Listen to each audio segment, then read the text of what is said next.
Γεια σας! Στο σημερινό tutorial θα φτιάξω ένα λαμπαδόκουτο και μια λαμπάδα με την αγαπημένη Σαντόρο.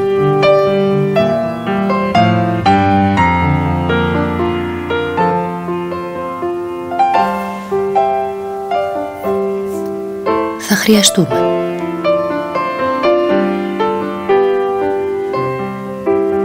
ένα ξύλινο λαμπαδόκουτο, ακριλικά χρώματα,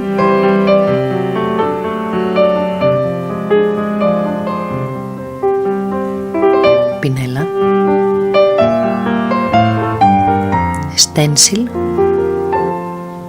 χαρτοπετσέτα και το stone paper. Τι είναι το stone paper? Είναι ένα υλικό εύκαμπτο το οποίο έχει πάρα πολλές χρήσεις. Εδώ συγκεκριμένα θα το χρησιμοποιήσω για να κάνω το θέμα μου τρισδιάστατο. Θα μπορούσα να χρησιμοποιήσω και χαρτόνι. Όμως επειδή το θέμα μου έχει πάρα πολλές λεπτομέρειες, φοβάμαι ότι στο κόψιμο δεν θα τα πάω και τόσο καλά. Το συγκεκριμένο υλικό είναι τόσο εύκαμπτο και δεν σκίζεται και θα με βολέψει πάρα πολύ στο να κόψω γύρω-γύρω το θέμα. Οπότε ετοιμάζω τη χαρτοπετσέτα μου με το γνωστό τρόπο. Κρατάω το πάνω μέρος της χαρτοπετσέτας για να το ντεκουπάρω. Με ένα βρεγμένο πινέλο κόβω γύρω-γύρω τη χαρτοπετσέτα. Δεν την κόβω ποτέ με ψαλίδι, το έχουμε πει πάρα πολλές φορές.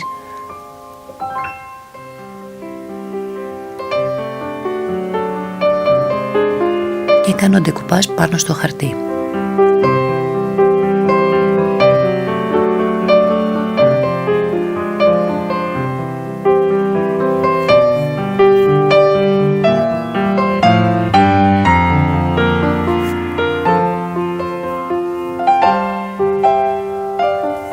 Το αφήνω να στεγνώσει. Για το λαμπαδόκουτο τώρα αποφάσισα να ανακατέψω μερικά χρωματάκια, ένα σκούρο πράσινο και ένα μπλε και λίγο κόκκινο,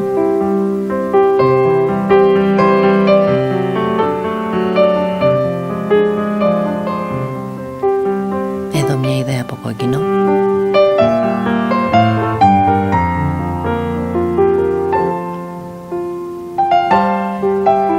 και θα βάψω όλο το λαμπαδόκουτο εκτός από τα πλαϊνά από το καπάκι.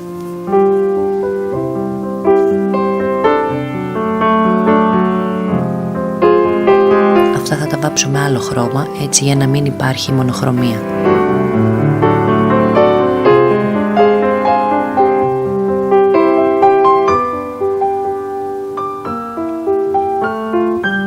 Όπως είπα, βάφουμε όλο το λαμπαδόκουτο μέσα έξω, εκτός από τα πλαϊνά στο καπάκι.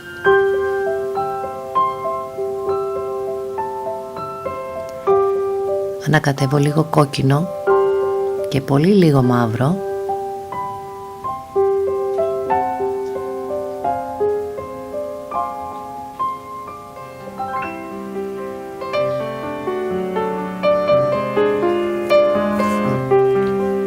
και βάφω τα πλαϊνά από το καπάκι.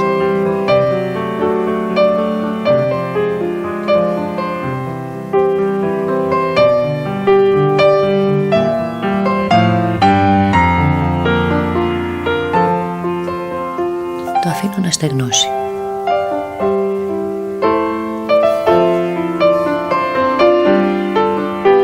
Με άσπρο ακριλικό και στεγνό πινέλο με χοντρή τρίχα κάνω κάθετες γραμμές επάνω στο κουτί.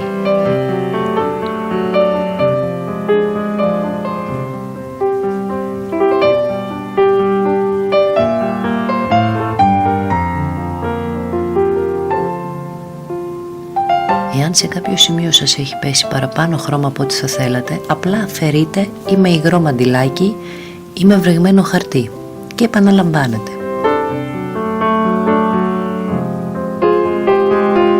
Καλό είναι να κάνετε μικρές κινήσεις έτσι ώστε να αποφεύγετε να κάνετε λάθος. Και στο καπάκι. Το κάνω σε όλες τις πλευρές.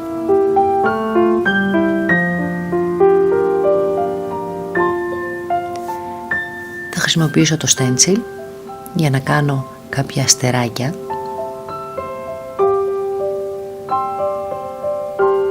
Συνήθως τα στένσιλ τα κάνω με σφουγγαράκι. Επειδή όμως θέλω να φαίνονται κάπως αχνά τα αστέρια, στη συγκεκριμένη περίπτωση προτίμησα να το κάνω με το ειδικό πινέλο.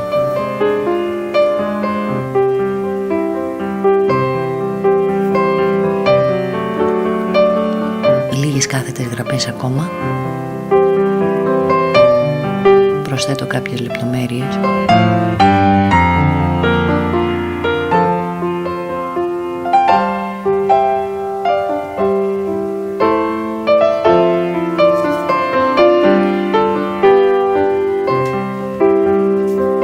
Το ίδιο κάνω και στο εσωτερικό του κουτιού.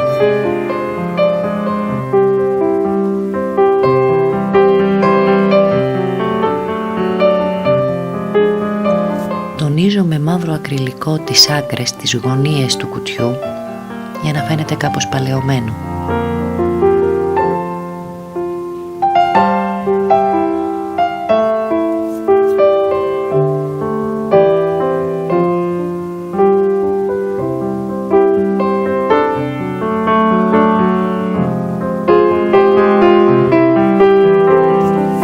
Και περνάω με βερνίκι το μοτίβο που έχω επιλέξει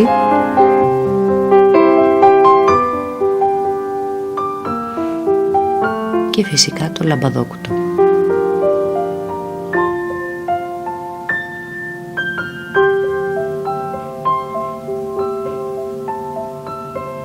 Τα αφήνω να στεγνώσουν. Εδώ είναι ο λόγος που επέλεξα το stone paper αντί για χαρτόνι. Έχει τόσες πολλές λεπτομέρειες στο θέμα μου που φοβήθηκα πως θα έκανα τραγικά λάθη. Οπότε το συγκεκριμένο υλικό, επειδή είναι πολύ εύκαμπτο και επειδή έχει τρομερές λεπτομέρειες, ειδικά εκεί στα μαλάκια, φοβόμουν ότι θα μου σκιζότανε. Με το stone paper δεν υπάρχει τέτοιο θέμα. Και τα κοριτσάκια είναι έτοιμα. Θα τονίσω πάλι γύρω γύρω το θέμα μου με μαύρο ακριλικό.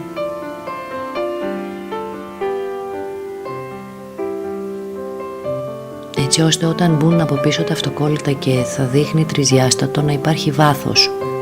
Σε αυτό βέβαια θα βοηθήσει και η σκίαση.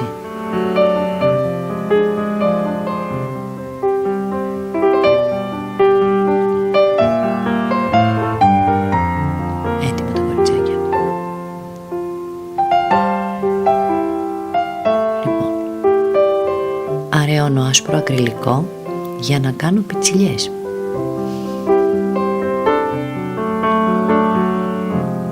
Μερικές πιτσιλιές πάνω στο κουτί μου.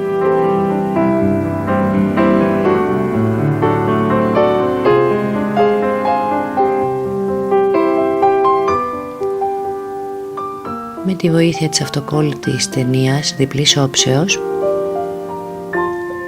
στην ουσία θα σηκώσω το μοτίβο μου από την επιφάνεια έτσι ώστε να δείχνει σαν να έχει βάθος. Με αυτόν τον τρόπο πετυχαίνουμε το τρισδιάστατο αποτέλεσμα. Δηλαδή χρειαζόμαστε αυτοκόλλητη ταινία διπλής όψης και το τοποθετούμε στο σημείο που θέλουμε. Λίγα μικρά κομματάκια ακόμα αυτοκόλλητης ταινίας για να κολλήσουμε και τις ακρούλες. Απαραίτητα σκίαση για να υπάρχει βάθος στο θέμα.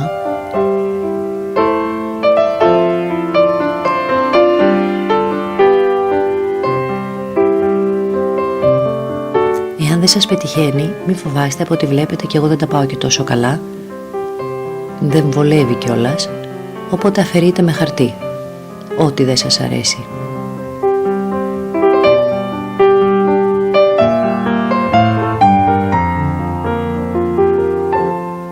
Και θα δείχνει κάπως έτσι.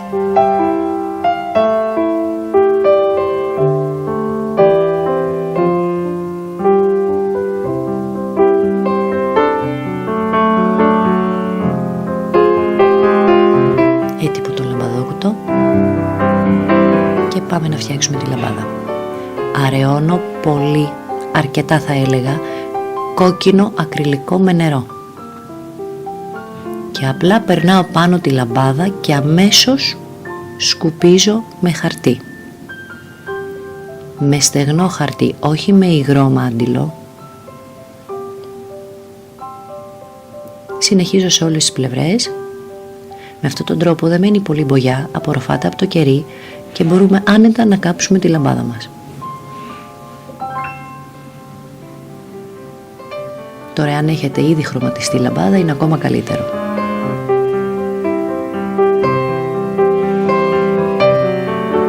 Λίγη παλαίωση.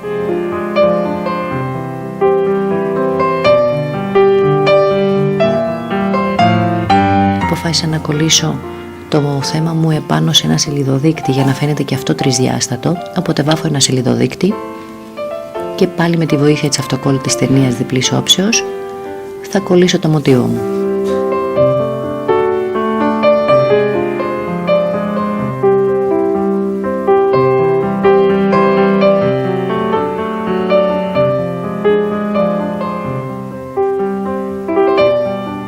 Έτοιμη η λαμπάδα μας. Τώρα εδώ βάζετε κορδέλες, βάζετε ό,τι θέλετε, ό,τι σας αρέσει. Εγώ έφτιαξα ένα μικρό φιόγκο και απλά το κόλλησα επάνω στη λαμπάδα με τη βοήθεια της σιλικόνης.